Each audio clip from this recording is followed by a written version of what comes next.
So guys, welcome back to my YouTube channel.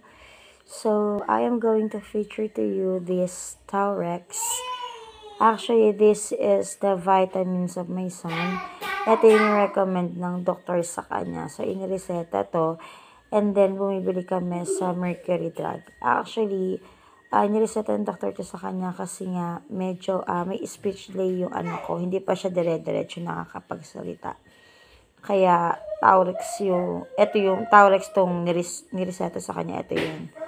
So, nakalagay dito ay food supplement siya. And, ito siya. This one, syrup siya. And, this one is no approved therapeutic claims. So, nabili namin ito sa Mercury Drug.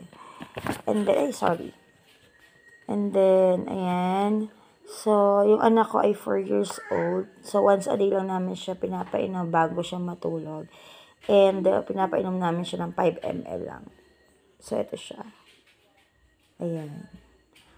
Okay, so, yun lang. So, please, don't forget to subscribe to my YouTube channel pag napanood nyo to.